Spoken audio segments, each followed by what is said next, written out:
जानी येथील बाजार समितीच्या वतीने सोयाबीन खरेदी केंद्र सुरू, महिला शेतकऱ्याच्या हस्ते शुभारंभ करण्यात आला। औराद शहाजानी येथील बाजार समितीच्या वतीने पहिल्यांदाच विद्यमान आमदार तथा माजी पालकमंत्री संभाजीराव पाटील निलंगेकर यांच्या पुढाकाराने खरेदी केंद्र सुरू करण्याचे जाहीर केल्याप्रमाणे आज प्रत्यक्षात खरेदी केंद्र सुरू करण्यात आले आणि या खरेदी केंद्राची सुरुवात ही बाजार समितीच्या सभापती यांनी ऐनवेळी आज उपस्थित असलेल्या शेतकऱ्यांपैकी महिला शेतकरी यांच्या हस्ते पूजा करून शुभारंभ करण्यात आला।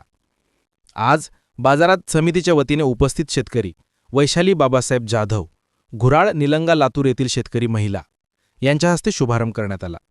यावेळी आज पहिलाच दिवस असल्याने थोडीफार शेतकऱ्यांच्या गर्दी कमी होती, पण उद्यापासून खरेदीसाठी शेतकऱ्यांची गर्दी होणार आहे, त्यामुळे शेतकऱ्यांना तेथेच बाजार समितीच्या वतीने चहा व नाश्त्याची सोय करण्यात आली आहे।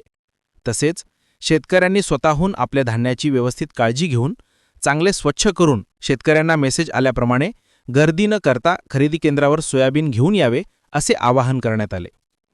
यावेळी बाजार समितीचे सभापती नरसिंग बिरादार, सचिव सतीश मरगणे, सन्माननीय संचालक सुरेश बिरादार, कालिदास रेड्डी, सतीश देवणे, सो अर्चना गोंडगावे, वाघजी पाटील, डॉक्टर शंकर विरपाक्षेश्वर, अनिल भंडारे, महेंद्र गिरी, सुधाकर शेटगार, शिवपुत्र आगरे, भगवानदास लड्डा, चंद्रकांत पिचारे आणि कर्मचारी मेसेज पाठविण्यात आलेले शेतकरी व गावातील शेतकरी बहुसंख्येने उपस्थित होते।